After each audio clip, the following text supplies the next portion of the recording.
Hey you guys, and welcome to day 11 of Ab Camp. As always, I'm going to remind you that if you're just joining me today for the first time, please go back to day 1, start from the beginning, and work your way up to here.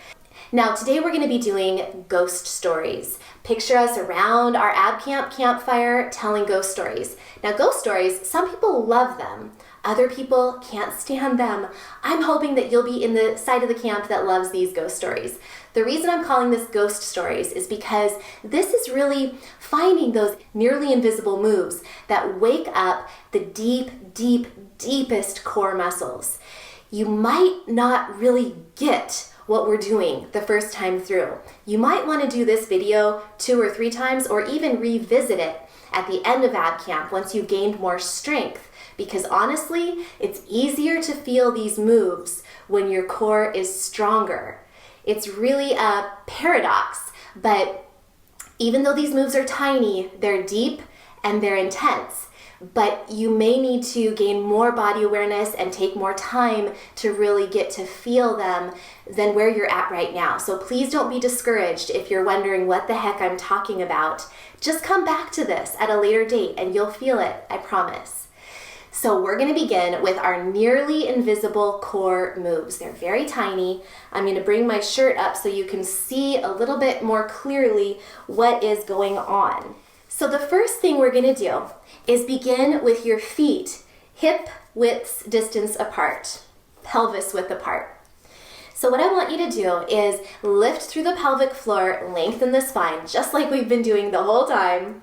And you are going to, without actually doing it, without actually lifting your leg, think of lifting your right leg off the floor.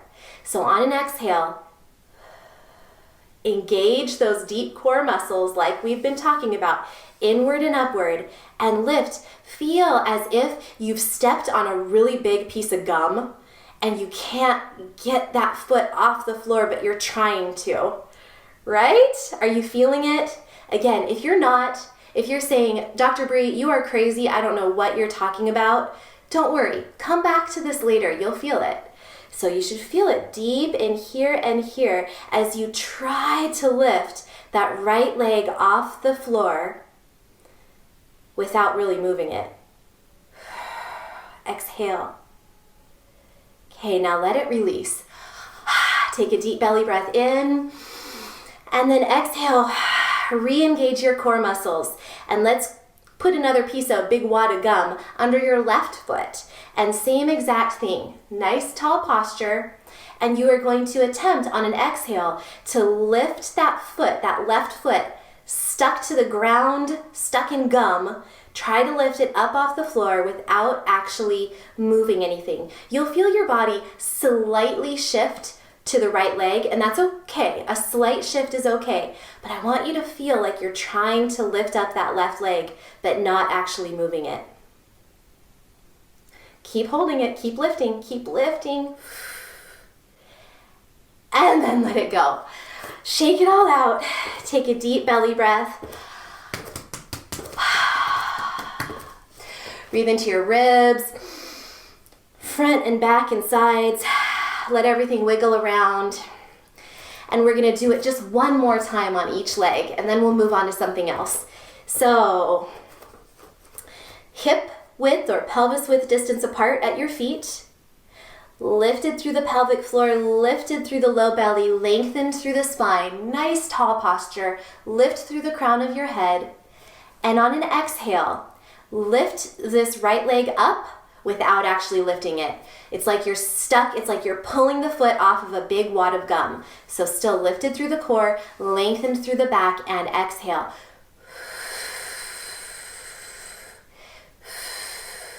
Shift to your left side just a little bit more and feel like you actually can imagine those strings of gum are starting to pull off the ground. You're really feeling, you're almost there. You're almost there. Lift it, lift it, lift it, lift it. The string of gum that's stuck to the ground, it's almost off. Your foot is almost off. Lift it, lift it. You should feel it deep in here. Now lift the foot actually off the ground. Lift it up off the ground. And keep lifting. It's like you're imagining the strings of gum are being pulled upward off the ground. Hike that hip up, up, up, up, up, up, Hold it here for 5, 4, 3, 2, 1, and then release it down. Shake it out. Deep belly breath. Deep belly breath down low. And same thing, other side. So get into your position, feet pelvis width distance apart, lifted through the front, lengthened through the back, strong through that core, shoulders down and back, crown of your head reaches toward the ceiling. So we're gonna lift till the strings of that gum peel off the floor on this side. So as you exhale,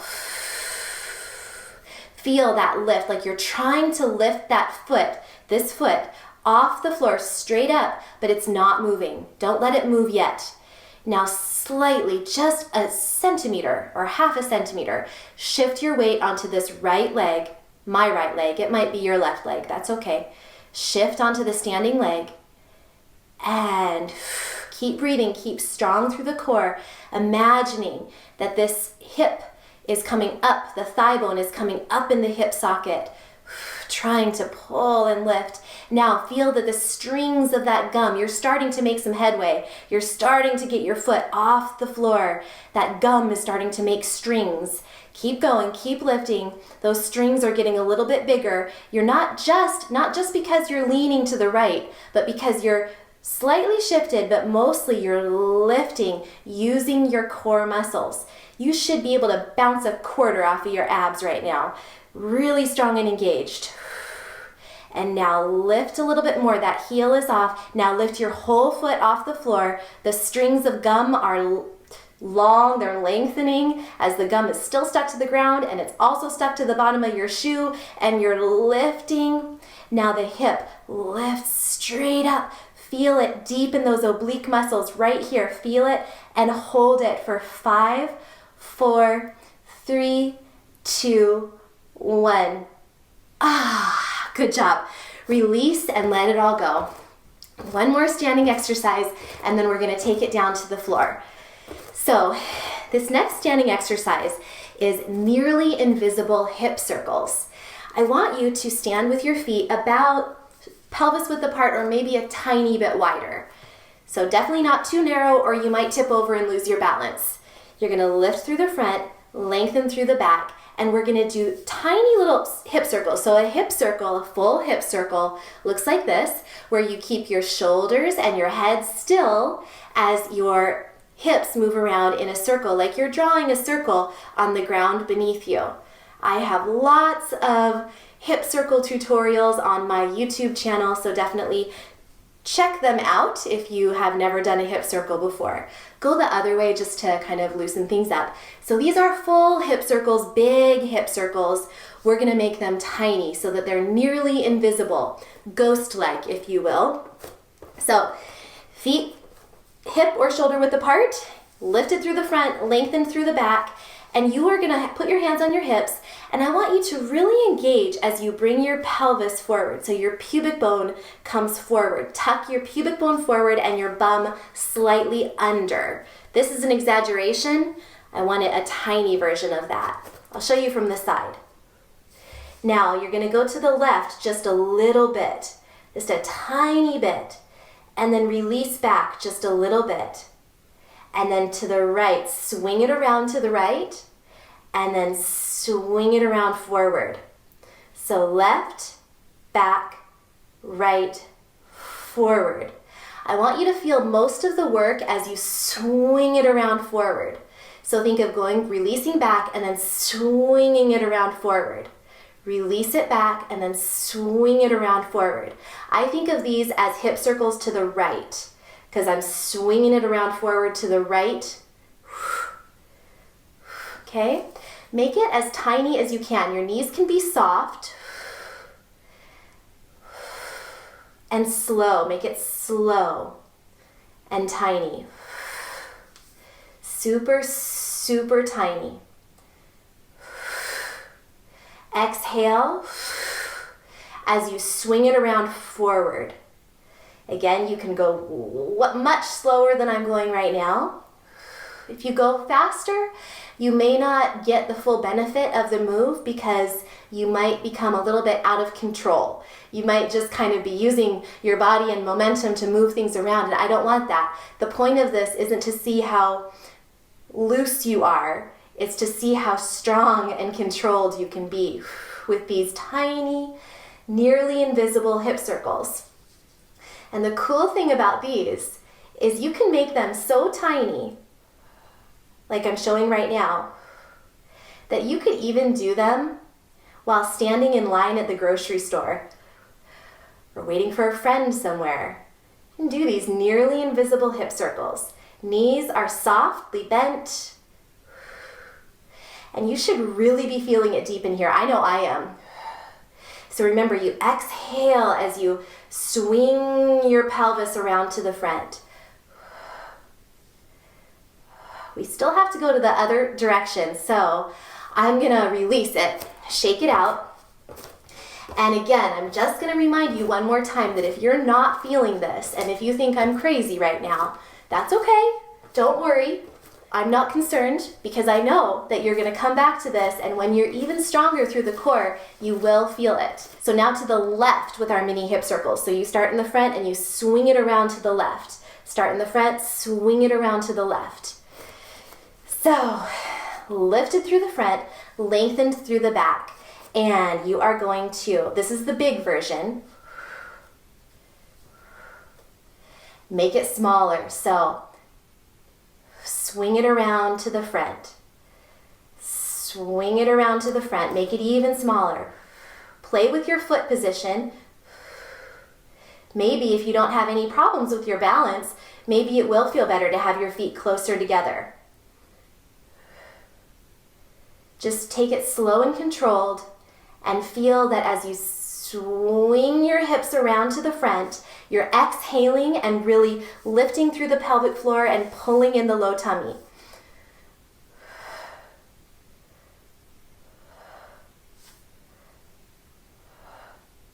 I find that going this direction with my hip circles is a lot harder. It feels awkward and uncoordinated. And I can still feel my abs working, but it doesn't feel the same. Now I'm telling you this only because it's important for you to know that if you're feeling that way too, or if you can feel it better on this side than you did going the other direction, then that's normal. It's very normal for our bodies to be slightly off kilter and off balance. It's not necessarily a good thing, but it's a typical thing. So if you feel that that's the case for you, then keep working at this. I know that the left side of my body tends to be a little bit weaker than the right side of my body. I am right-handed, and the left side of my body is a little bit weaker. And so I think that's why for me, when I swing it around to the front, swing it around forward, I'm having to work harder with my left side. And so that's why it feels more awkward. So again, just don't worry about it. Get to learn your body. That's one of the big lessons that we're learning in ab camp, is getting to know your own body, your own idiosyncrasies. Let's do 3 more. Exhaling and lifting as you swing it around forward. Exhaling and lifting as you swing it around forward. Last one. All right, shake it all out, release it. Now this next move, I'm pretty sure, even if you thought all of that was nuts, I'm pretty sure you're gonna feel this next one. We are gonna come down onto our mat in a plank position from our elbows and knees. Okay, so come onto your belly, and we're gonna ultimately end up in a plank position from our elbows and our knees. You can start just in a sphinx-like position. So your forearms are parallel. Make sure that they don't go like this or like this, because either of those can be hard on your shoulders. So your forearms are parallel, fingers nice and spread wide, about a forearm's distance between your elbows.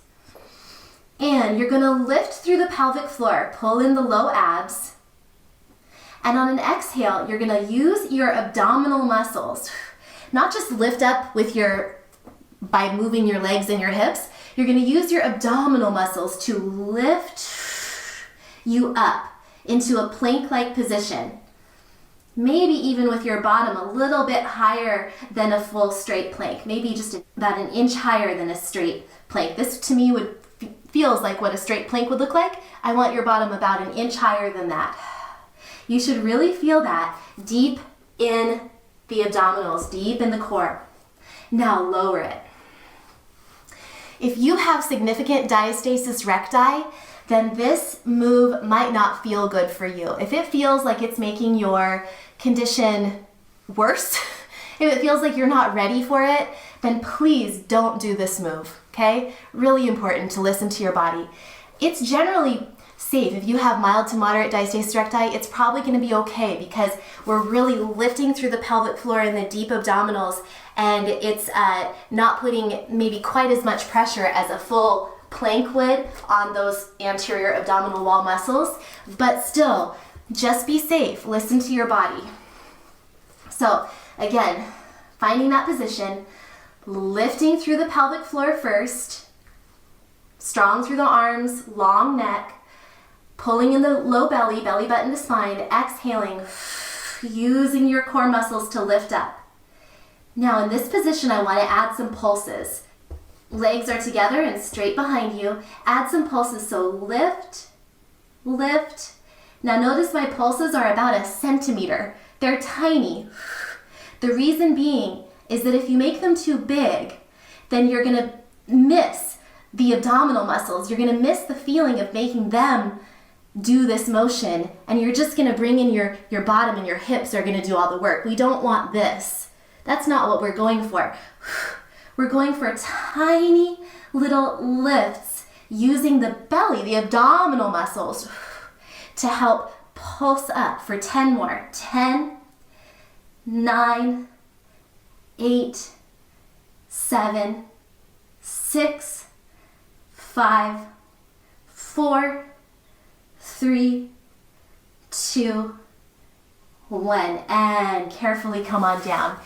You should feel that all the way in your abdominal area, but also in your low back in a work way, not in a strain way. If it feels like strain, if it feels like pain, then go ahead and stop.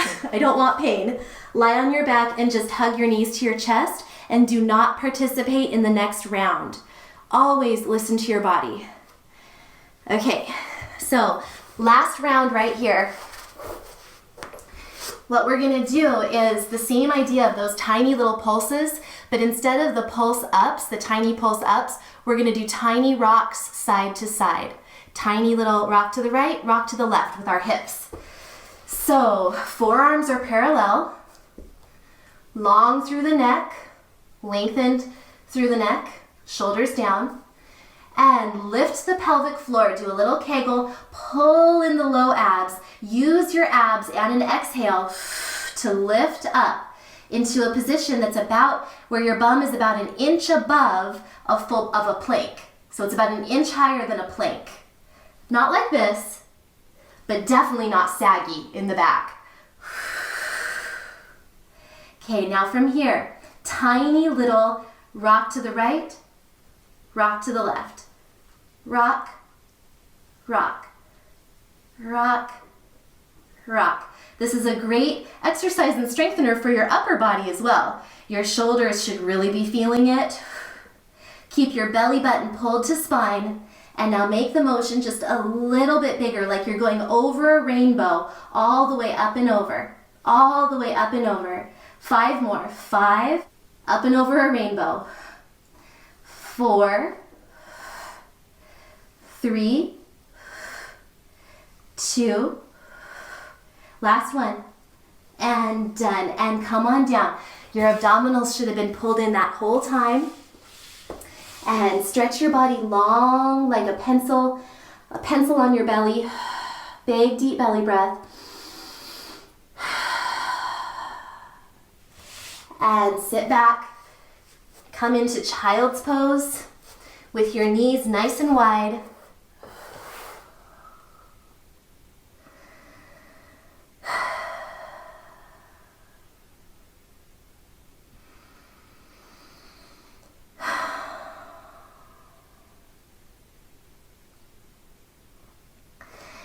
and roll it up one vertebrae at a time. All right, great job with ghost stories and that nearly invisible core workout. I hope that you understood where I was coming from, and I hope that it made sense to you. I hope that you could feel those deep core muscles waking up and really firing up. I know I feel it, I'm burning, and I hope you are too, in a good way, always in a good way. We are never going for pain, we're always going for that good burn. So I look forward to having you join me again tomorrow, and until next time, eat clean, move every day, and you will shine brighter.